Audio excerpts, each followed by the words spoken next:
An incorrect lighting plan can ruin your space.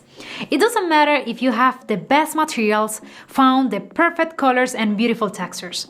If they are not illuminated correctly, it's not worth the investment.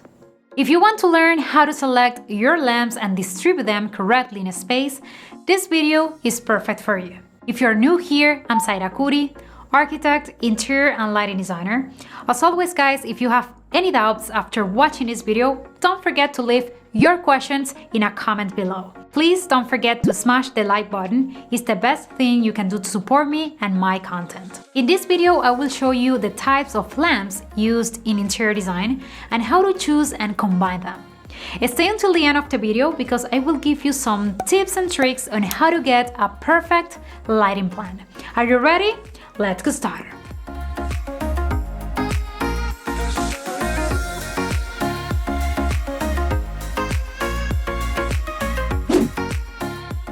Let's start knowing the different types of lamps that exist according to their function. As a lighting designer, I like to divide them into two large groups: decorative lamps and architectural lamps. Decorative lamps are those that, apart from offering us a luminous effect, contribute to the aesthetics of the space. These lamps come in different shapes and styles, such as pendant lamps, wall sconces, floor or table lamp. Apart from illuminating a certain area, its objective is to beautify the space thanks to its shape and materials that make it up. Apart from providing light, decorative lamps are also a crucial element in the composition's aesthetics. To choose them, we need to consider two fundamental aspects. One, how the lamp projects the light, and two, aesthetic. The decorative lamps that have a screen projects the light softly and uniformly. This type of decorative lamp contributes to the general lighting of the environment. Ceiling lamps, table lamps, wall sconces or floor lamps with a screen are ideal for creating a cozy atmosphere because the light and shadows that it projects are soft. They are ideal for bedrooms, living rooms, and family rooms.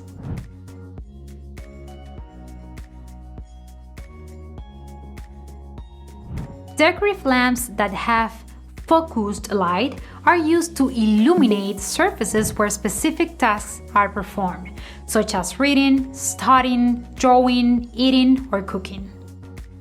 Apart from being very functional by offering adequate lighting for tasks, these lamps are also a fundamental part of the space decoration.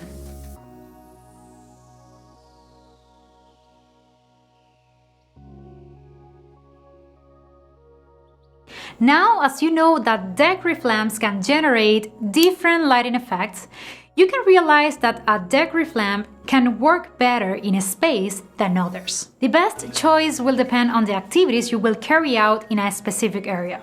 So this is the first aspect to consider when selecting decorative lamps. When selecting decorative lamps, determine what style characterizes the space and select a lamp that corresponds and suits your design. For example, if your interior design style is minimalist, opt for a lamp with simple lines and shape. If you are one of those who likes to mix styles, you can choose lamps that contrast with your decoration to make it the focal point of a space. Usually, a space has different decorative lamps. To combine them, you must make sure that there is a connection between them. They need a common thread to guarantee that the space composition feels cohesive. You can achieve this by choosing lamps with similar shapes, made with different materials or colors. Or you can combine lamps with totally different shapes but with the same material or color. We already know about decorative lamps. Now let's talk about the second group, the architectural lamps. These are the ones that are part of the geometry of architecture. They are discrete lamps used in all interior spaces regardless of their style. Its objective is practical and functional to illuminate the space. These lamps are recessed lamps, ceiling-mounted lamps, LED strips, spotlights, and track lamps. Its main objective is to correctly illuminate the space and accentuate decorative elements, architectural features, or materials. Let's see where to use and how to use each one. Recessed lamps. They are very typical for the general lighting of a space. You need to have a false ceiling to install them since they need space for its installation system. These can be used in any area for both residential and commercial use. They are functional and very discreet lamps that don't alter the room's aesthetics. The beam angle of light can vary. If the beam angle of the lamps is wide, they are ideal for any space ambient lighting, from living rooms, bedrooms, dining rooms, kitchen to corridors. If the beam angle is narrow, the correct use of these is to accentuate specific areas, decorative or architectural detail, but not to be distributed throughout the space to achieve general lighting. I also have a free guide on lighting design that can help you understand a bit more about lighting theory. You can find the link in the description box below. Ceiling-mounted lamps have practically the same characteristics of the recessed ones. Still, they are used in spaces where there is no false ceiling. Its main objective is the space's general lighting. On the other hand, the spotlights aim to highlight specific interior design elements such as paintings, sculptures, decorative items, wall textures, and so on. The spotlight must have a narrow beam angle that focuses on the specific point you want. It can be adjusted to focus in the required direction. LED strips. They are one of the favorites in contemporary lighting design due to their versatility. The LED strip can define volumes, light up furniture or functional areas like under kitchen cabinets. It provides a soft and diffused light, suitable for space ambience and general lighting. Track lighting. These are the saviors of spaces that don't have a false ceiling and have only one light outlet, usually in the middle of the room. You can linearly distribute the lamps throughout the rail to illuminate the spaces evenly without remodeling your electrical system. For example, if your kitchen is dark and you only have one light outlet in the center of the ceiling, this system is very convenient because you can use that single outlet to distribute various light points on the track. This way you will obtain more homogeneous lighting with a more contemporary appearance. In some cases, this type of lamp can be considered as a decorative lamp since industrial, contemporary, or minimalist styles have adopted it as a part of their aesthetic language. By the way, if you haven't seen my Lighting Design 101 video, I highly recommend that you do, so that you can learn the basic concepts of lighting design such as the color temperature of lighting sources, light up space with different lighting layers, and so much more. I will leave you the link up here and in the description box below. Now I want to give you some tips and tricks to plan a lighting design. Tip 1.